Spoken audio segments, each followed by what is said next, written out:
Well, Janet Rayfield is with us as our team getting ready for a big road weekend in the Big Ten. Just look back at the wins over Indiana and Purdue. Certainly looked like two good all-around performances for your team. Anything stand out as you kind of went back and reviewed those games?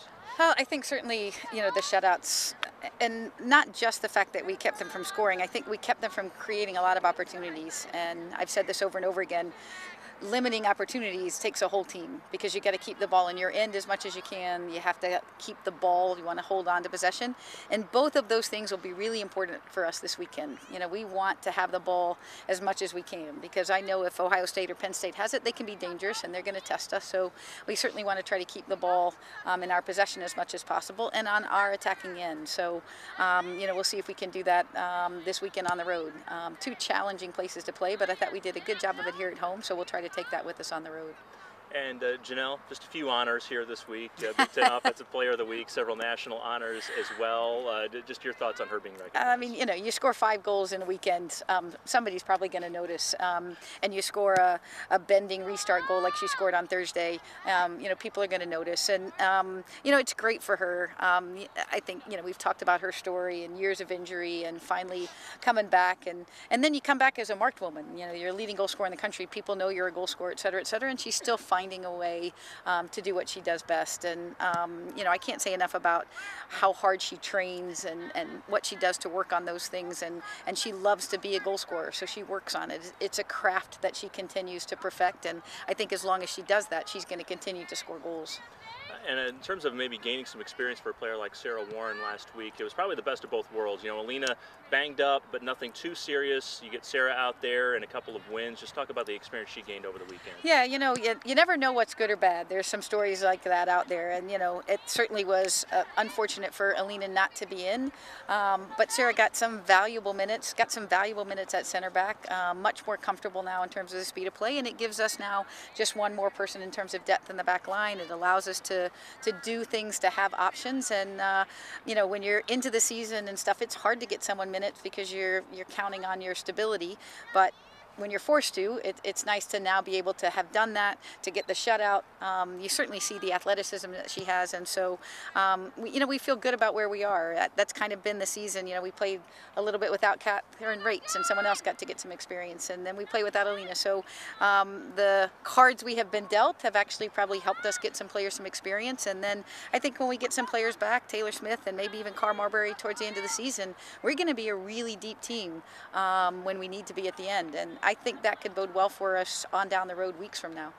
And in seeing Sarah out there, one thing that seems to stand out for a freshman especially, you don't often see freshmen coming in there that strong, and it's really tough to knock Sarah off the ball.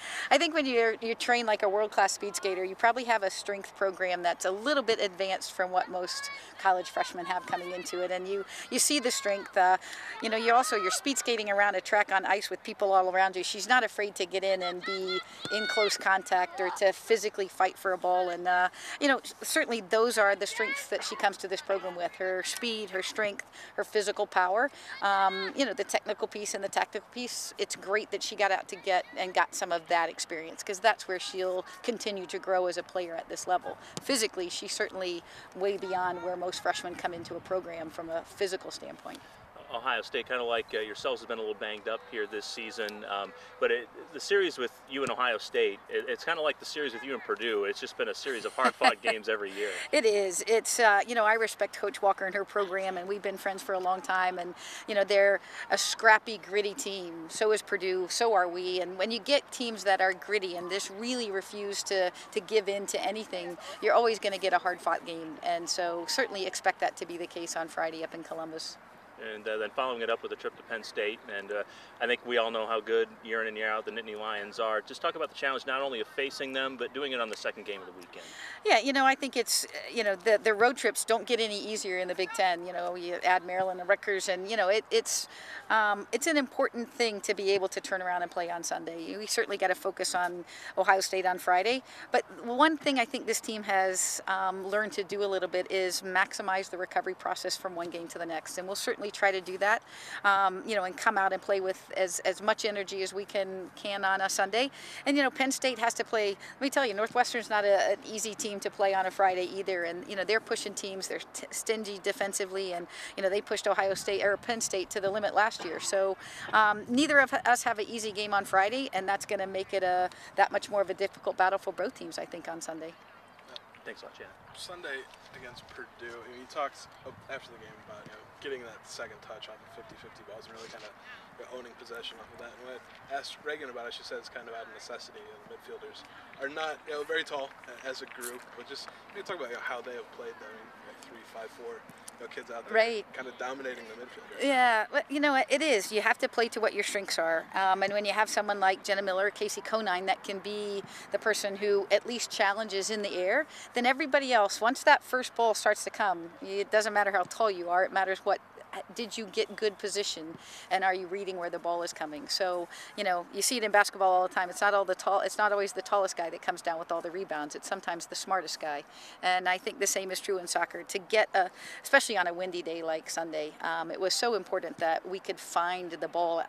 It was bouncing around. It wasn't going to be easy. It was a lot of grit and determination to get that ball, and that's, I think, our midfield has learned to use their body and their positioning to win us as many balls as we can, and we'll continue to try to do that. We certainly aren't the tallest team, but we have enough height to be able to batter for balls in the air.